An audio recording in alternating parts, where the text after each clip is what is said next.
Every day, 733 million people go hungry. That's 1 in 11 people worldwide, and that should just never be the case. So I want to show you how it's possible that we're providing one meal for every 20 views on our main channel video, and some of the things that didn't make the final cut. Starting off in Kenya, where we've been before to help with unlimited access to clean water. But this time, we're tackling another problem: food. Studies have shown that by providing a meal to these kids at school, attendance rates can increase by up to 50%, and scores can go up by up to 20%. Now, because of this, later in this video, I had to find out what is the real reason behind world hunger. And what I found out honestly shocked me. It's like the world's dumbest problem.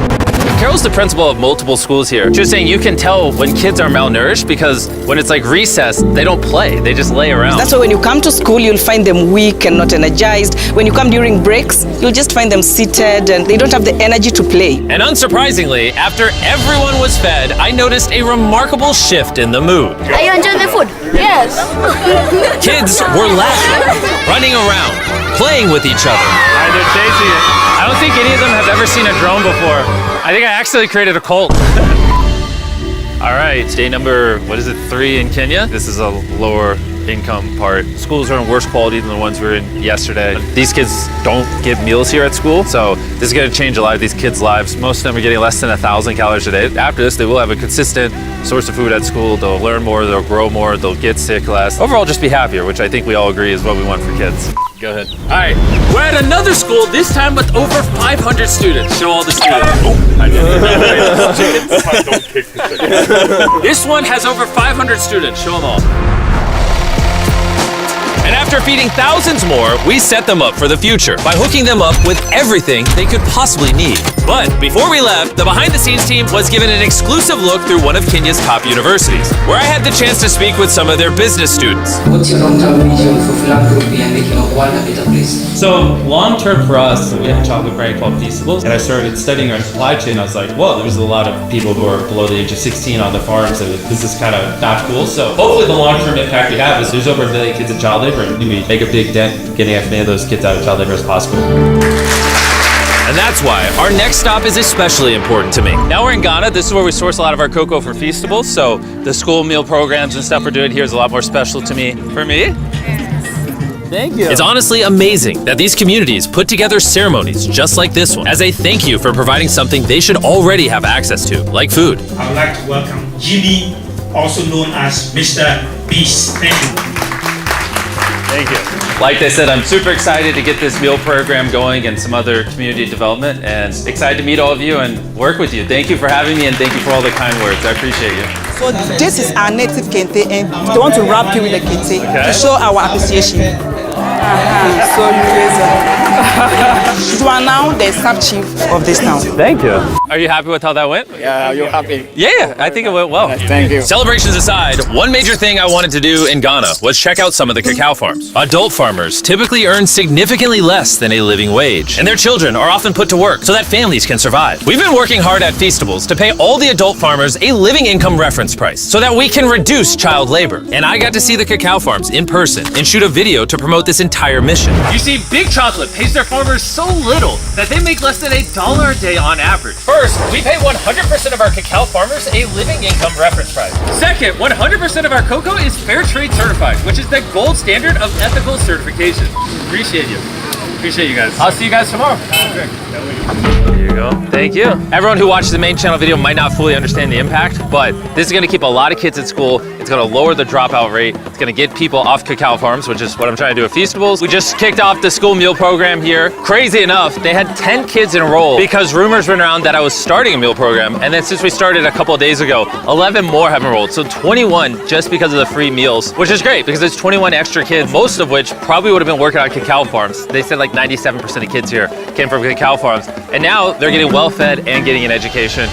Over the past few years, we've done everything we can to give back, like building 100 wells in Africa, 100 houses across the world, and helping 2,000 people walk again. And after 73 philanthropy videos, with the help of you guys, we've spent over $90 million towards these projects.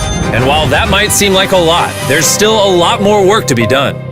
And while countries in Africa struggle with a lack of food, in America, there is too much food going to waste. How many people have you fed in your life? At least 3 to 5 million people. Isn't that crazy? It's unbelievable. This is Evan, and for the last 6 years, he's dedicated his life to building Sharing Excess, a nonprofit organization dedicated to reducing food waste and feeding those in need. And they've saved over 118 million pounds of food from going to waste. And it's all possible thanks to volunteers, donations, and this massive warehouse. This building alone is the size of 14 football fields and has 700,000 square feet of refrigerated warehouse space. I didn't know buildings this big existed. Look how long it is. And this is just one section. There's a ton of these. Since unbelievable amounts of food end up in landfills each year, reducing food waste could literally end world hunger.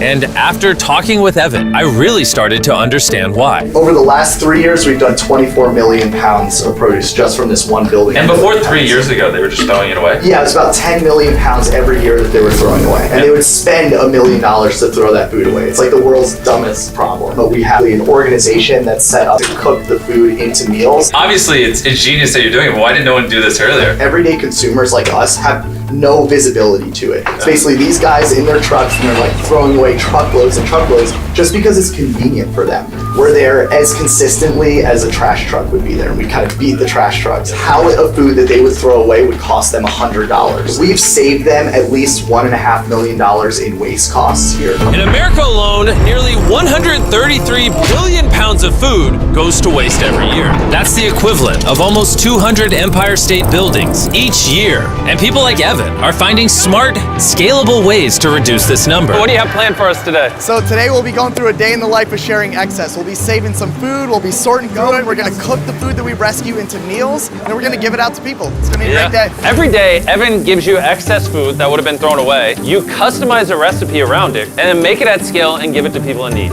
You are absolutely correct. For free? Yep. Why? That's part of my past. I'm formerly unhoused myself. I struggled with drugs and alcohol for a long time, and I know what it's like to be hungry. Just while shooting this video, we made 300 meals in that kitchen. But because of the views the main channel video will get, Chef Matt is going to be able to make thousands and thousands of meals for people. Nolan, I think we're gonna need some more peppers. Can you come with me real quick? Some more peppers? All right. All right, they're gonna be right over to the right in there. And Over here? Yep. Did you just lock Nolan in the freezer? It depends what you mean by lock. You're my new favorite chef. Is this a lock me in the fridge bit? Is that what's happening?